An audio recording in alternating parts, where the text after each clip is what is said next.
Hello there and thanks for joining me. I'm digital artist Aaron Rutten, and in this video I'm going to be reviewing the Logitech CRAFT keyboard for creative folks like me and you. So first let me give you a little bit of backstory. I've been thinking for a while about upgrading my keyboard, and the keyboards that I've been using have been these big clunky plastic things, and they're fine keyboards. They do the trick. They have keys, you can type on them, but there's nothing really professional about them or anything that's really geared towards creative people like you and me. And so I've been wondering, is there really a quality keyboard out there for creative people?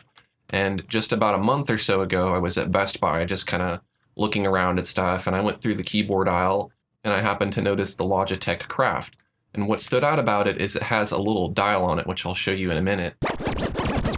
And that dial is kind of similar to something like the Surface dial or the Dell Totem, which is a little puck that you can rotate to control certain shortcuts and commands and commonly used adjustments in your creative applications like Photoshop.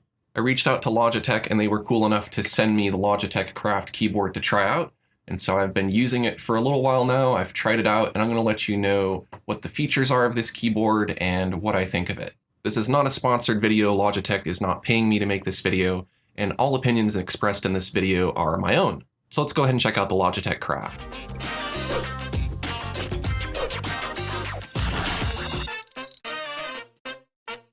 So here it is, the Logitech CRAFT keyboard. And as I mentioned earlier, it has this little dial, which they call the crown. And the crown can be rotated. And I can just rotate it like this to do different things. And I'll show you what it can do in just a minute. But it's right here. It's touch sensitive, so you can kind of bump it to toggle through different modes, and you can press it as if it's a button. It also has kind of a fluid mode, which just rotates fluidly, but it also has a ratchet mode that kind of ratchets in these different intervals. You can use this dial to make common adjustments like saturation and brightness, and switch between different blend modes in applications like Adobe Illustrator, Adobe Photoshop, Premiere Pro, InDesign, and a few other applications. You might also notice that the keys are illuminated, and if I move my hand away from the keyboard, then they dim automatically, and then they return when I move my hand near the keyboard.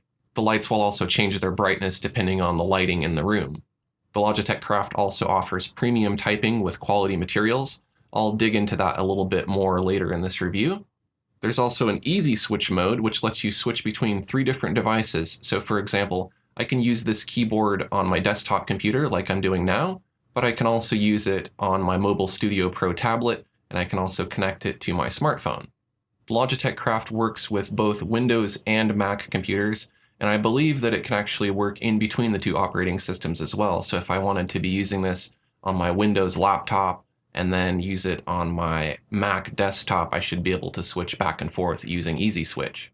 Now you can connect with the Logitech Unifying Receiver, which is this little USB receiver that you plug into your computer, and that receives the signal from the wireless tablet, or you can also simultaneously use Bluetooth to link this to your smartphone or any other Bluetooth-enabled device. And what I mean by simultaneous is you can actually use the Logitech Unifying Receiver at the same time as using Bluetooth. One of the great things about this tablet is it's rechargeable, so you simply plug it in to recharge it. You don't have to put in batteries like AA batteries like you do with most keyboards that are wireless, and that allows it to be very thin and low profile, a lot like a laptop keyboard.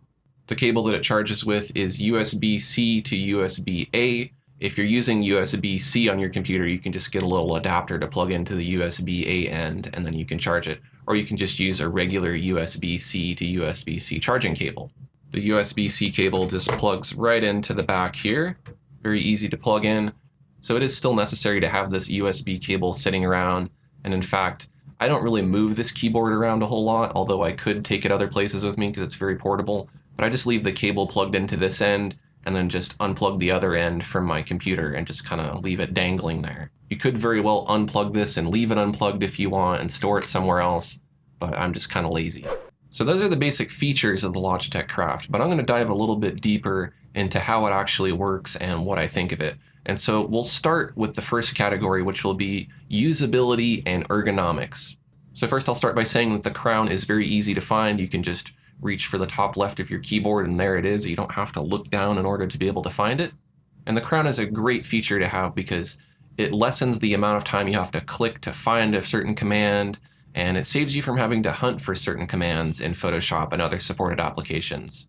It has these nice fluid and ratchet modes. So as I mentioned earlier, it's very smooth when you rotate the dial, much like the volume dial on your stereo, but then it can also use a ratcheting mode, which kind of click, click, click, click, click goes through the different intervals. And so the ratchet mode could be great for more precise movements of the dial. When you're using multiple applications with the Logitech CRAFT keyboard, it can sense which application is currently active and it adjusts to that application. As I mentioned earlier, it can pair to your computer or connect to your computer through the Logitech unifying receiver, or you can connect it through Bluetooth. It was very easy to pair. These keys are very easy to see in both light and dark situations. Now, right now, the keys are not backlit. The backlighting turned off automatically, but you can still see the labels on the keys very well. So if it's very bright and you don't need the backlight, still very easy to see the keys. However, if it's dark, then these keys will light up and you'll be able to see them even in a completely dark environment, which I really like. And so I think that's really great because with the keyboard I was using before, it didn't have illuminated keys, and anytime I'd be sitting in the dark, I wouldn't be able to see what I was doing. The hand sensors are very quick. I can move my hands away, it gives me some time, and then it'll automatically dim the keys, and then when I bring my hands back, it automatically lights up very quick, and I can see what I'm typing again. So in that regard, it responds very well. Now, as far as how comfortable it is to type on, these keys are very large and they're very easy to see, which I like. It feels very nice to type on. The keys have these little dishings, as they call them, or little dents or depressions in them, where it kind of lets your finger fall into that dip. They also have a nice, smooth, matte finish, where it's a little bit gripping on your fingers, but not too much. It's not like sticky or anything, but it just feels really nice and really smooth. It's almost like paper. And the keys are very quiet. It sounds a lot like a laptop keyboard. It's not a super loud click like your average keyboard. If I do that same kind of typing on my old keyboard here, you can hear the difference. Very loud, very clicky, very distracting. And this, you can still hear it, so you can hear that you're typing, but it's a lot quieter, a lot softer, and a lot less obnoxious. And as I mentioned earlier, it has a really nice, slim, low-profile design. You can see it's very nice and thin. Another thing that I like about this keyboard is it's very stable. It doesn't slip and slide around a lot like some of the other keyboards I've had. It has these nice rubber feet on the underside that kind of grip your desk. If you want to slide it, you can make little adjustments to it and slide it around, but it's not as slippy and slidey as some of the other keyboards that I've used. So I appreciate that. And so those are my thoughts on the overall usability and ergonomics. Now let's go ahead and move on to the next category, and that is software shortcuts. How does this thing perform with the software that it's intended to be used with? So I've gone ahead and jumped on over to Adobe Photoshop CC 2017. This is one of the supported apps. And we have this photograph of the ocean that I took open on screen here. Now watch what happens up here in the top left when I touch the crown. If I tap it, then I can cycle through the different modes, and you can see that little menu at the bottom of the screen in the center. With each little tap, I'm toggling between the 4 different pre-programmed modes that are available here in Photoshop. So I'm going to leave it on brightness here. And then if I rotate the crown while I'm on brightness, you can see I can easily brighten up this image. And then I'm going to tap on the crown to toggle to contrast. And then I can rotate the crown and I can increase the contrast, or I can decrease the contrast. I think I'll do a little bit of contrast like that. Tap on the crown again, and let's go over to blend mode and let's rotate the crown. And it made a little click sound, and that means that it's switched to the ratchet mode. And so now when I turn the dial, it's stopping at different intervals. And so what that's doing is that's cycling through the different blend modes here in my painting. And so rather than having to click through that list, I can just simply rotate the dial until I find the effect that I like, kind of like overlay here, so I'll stick with that. Now look over in my layers palette over here. What you'll notice is that there were adjustment layers that were automatically created. I'll go ahead and just delete those layers so that we go back to how it was normally. I'm going to tap on the crown to get back to brightness, and then I'm going to rotate the dial and then watch over in the layers palette. You can see that once I invoked that brightness command, it automatically creates an adjustment layer for me. So that on its own is just saving me some steps. It's automatically creating the layer that I would normally have to click on down here in the layers palette. Then I'd have to select brightness and contrast. It's saving me that step. Now, of course, I don't want that much brightness, so I'll just take that back down a little bit. I'll toggle over to contrast. We'll add a little bit of contrast. Now you'll notice it didn't create another adjustment layer because brightness and contrast are within the same adjustment layer. And if I go to saturation, I add some of that, it's adding a layer for vibrance. If I tap again to blend mode, then you can see that it's toggling through the different blend modes. Now, if we go to some different tools, we can get different options. For example, if I click on this tool here, then I'm getting undo and redo. And if I rotate the dial, then I can undo. And if I rotate it the other way, then I can redo. If I click on another tool, then I might get something like zoom, where I can zoom in and zoom out using the dial. Now it's a little bit inconsistent here because you would expect to get zoom when you click on the magnifier tool, but you get undo and redo instead. And then depending on the other tools you select, you're going to get some different things. For example, here on the dodge tool, I'm getting size, which I can use to control the size of my brush. Or I can choose the hardness, if I want it to be harder or softer. And then I can choose the exposure. If I switch to my paintbrush tool, then I have control over the size again. Or I can change the hardness and softness, or I can change the opacity, and I can also change the flow. So it's going to adapt to the tool that you use, although it's not going to support every single feature for every single tool that you'd expect it to. You can customize the crown a little bit, but we'll take a look at what the limitations are of that later. So that's the gist of how it works in Adobe Photoshop. Let's jump on over to Adobe Illustrator and see how it works in that application. Here in Adobe Illustrator, if I tap on the crown, then I can get some different modes that weren't available in Photoshop, such as stroke weight. You can see I can rotate the crown and I can very easily and intuitively adjust the stroke weight. I really like that. I don't have to click over on the stroke in the stroke panel and then adjust it numerically. I don't have to adjust it with a slider. I can just rotate this dial. That feels really nice. And if I tap again, I can control the scale.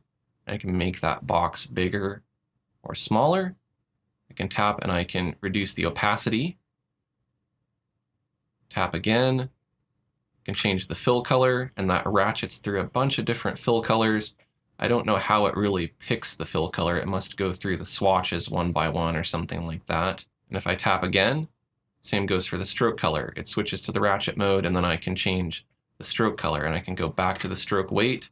It switches back to the fluid mode, and I can very easily make my adjustments to my element here just using this little wheel.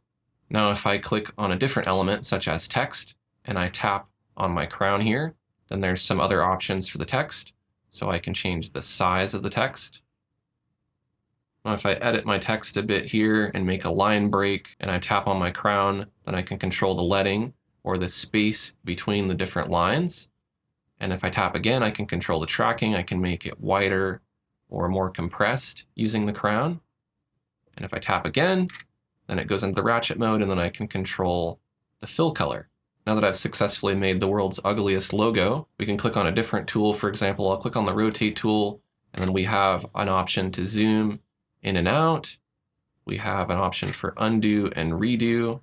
And that's about it for the pre-programmed functions in Adobe Illustrator. We can also use it here in Premiere Pro. If I tap on the crown, then I get the timeline navigation or the jog wheel. Timeline navigation is a fluid mode, and it lets me just rotate to move my playhead.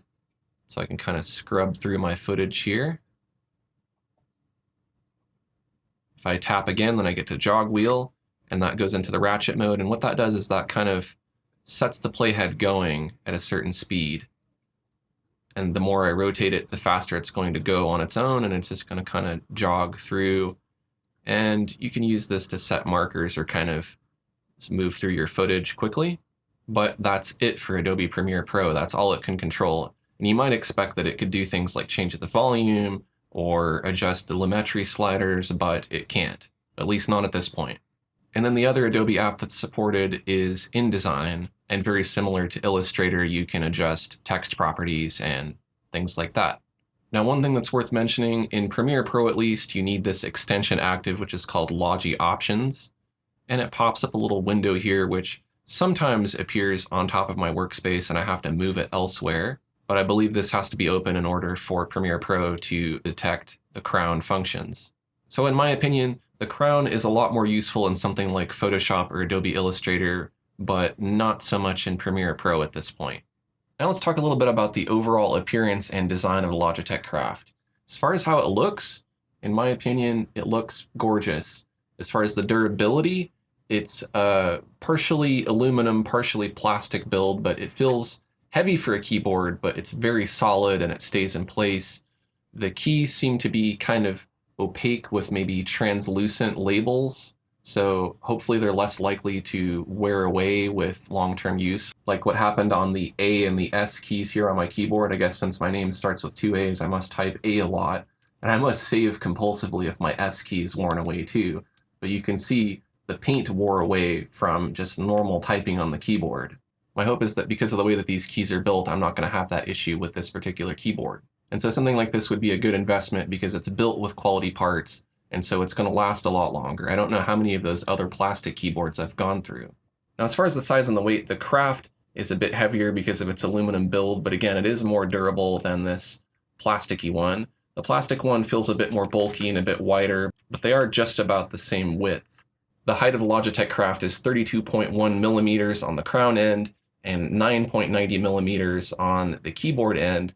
The width is 430.3 millimeters, the depth is 148.8 millimeters, and the weight is 960 grams. So again, it is a little bit heavy for a keyboard, but it's nice and solid. Now let's talk a little bit about customization. How can this thing be customized and what can we do with it beyond its preset functions? I've gone ahead and loaded the Logitech Options control panel, which installs along with your keyboard, and it's essential for your crown to be able to function. So Logitech Options needs to run in the background. You can see here we can customize the keyboard. If we want to change all of the functions of these top keys up here at the top, we can change them to do just about whatever we want. So we could give it a different keystroke, or we could launch applications, or we could leave it as default setting. We could turn the brightness up and down, and we can go through some other commands. There's fast forward and play and mute and volume and all that stuff. You can also control the volume globally on your computer at any time using the crown here. Just as well, you can also tap it like a button to mute your sound. And then you have keys for calculator, screen capture, app menu, and to lock. And there's also the function key toggle. Because the function keys are also the same keys as these different command keys here, you can only use one or the other at a time. If I wanted to do, for example, Shift F5 to fill in Photoshop, I'd also have to hold down function in order to get that function. I can lock the function and turn that on and off using the lock key if I want to. And just as well, I can also click this little button here to use F1 through F12 as standard function keys. Let's take a look at more settings. Now we can disable the backlighting if we want to. We can have these notifications pop up on screen if the battery becomes low or if a lock key is pressed. We can also disable keys if we want to. And then we have options for the crown. Now, these are the global options. So if I turn the crown right now, it's going to adjust the volume on my computer. If I press the crown down, it's going to play or pause my media player. If I press and turn, that's also going to control the volume. But I could change this to do something different if I want to. I can go to More, and I can switch applications, I can switch desktops. I have a few different commands. I do wish that there was more that you could do with the press and turn function. And if we go up here in the top right to all applications, we can see that there are some applications which are supported. And so they have profiles already built in. We looked at some of those. Now I've manually added Adobe Muse and I've manually added Corel Painter. If we want to add an application, we just click here on Add Application. There's some other supported applications such as Microsoft Edge, but I could add. If we want to add an application, we can click on Add Application. Let's go to Corel Painter and let's take a look at what I've done to that. Now I've changed the turn feature to custom key, and that is Control plus plus, it says equal, but it's supposed to be plus, and Control plus minus, and it's in ratchet mode. And so if I jump on over to Corel Painter, I can use the crown to zoom in and out, because what I did is I programmed in the custom keyboard shortcut for zoom. However, if I wanted to change that to something else, I could make my right and my turn left be the left bracket, and I could turn off ratchet mode. Go back to Corel Painter, and now if I turn my crown, what this is doing is it's making my brush size bigger or smaller. If you look up in the center of my canvas there, you can see that little circle that represents my brush size. If I want a small brush, There we go. I can have a small brush if I want a really, really big brush. I can crank it up, dial it up really big. Now I have a bigger brush. So the left or right direction can be set to any two keyboard shortcuts. However, at this point, there's no way to tap on the crown and toggle between the different modes. So if I wanted to both be able to zoom and to resize my brush, at this point I can't do that. We can, however, assign stuff to when we press down on the crown. And so we can do some global things like play or pause our music or mute it, or we can go to more, and there's some different features like cut and copy, double click. We could assign a keystroke. We could launch an application. We could open a file.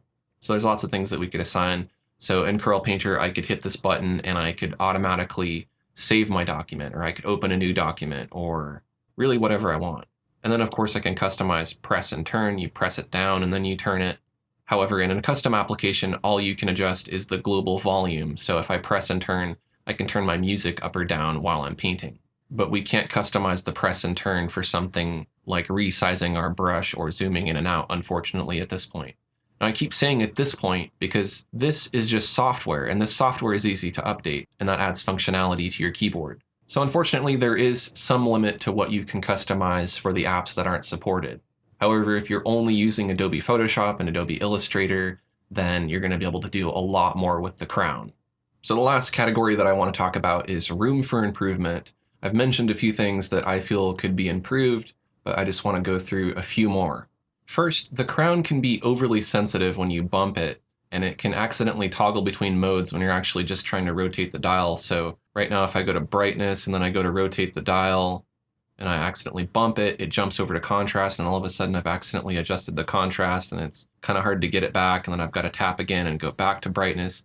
So you have to be kind of careful about touching the dial. Sometimes when you go to grab it to rotate it, that registers as a bump or a tap. Unfortunately, it doesn't work on any slider. So for example, if I add an effect here for levels, for example, and I click on the levels slider over here on the right, and I turn the dial, you'd assume that it's going to move that slider, but instead it jumps on over to the brightness effect and it moves that slider. It would be really nice if there was a way to customize it to be able to move any slider.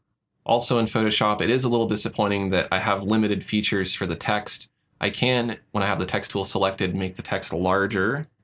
And I can click again and rotate the crown the opposite direction, and I can make smaller text, but I can't edit text in quite the same way as I can in Adobe Illustrator. So for example, I'm rotating the crown right now, and it's not making the text larger or smaller. It's not giving me the leading and the kerning options and so on. And it would be really nice if you could do that in Photoshop, because a lot of people use text in Photoshop.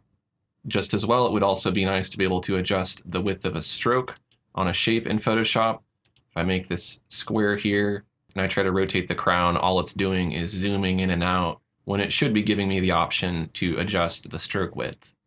I think it's great that you can add custom applications and you can customize the crown to some degree, but you need to be able to export and import the crown settings for customized apps. And as far as I can tell, there's not a way to do that within the Logitech options. You may be able to copy some of the files out of a folder and things like that, but there needs to be just a simple import-export feature.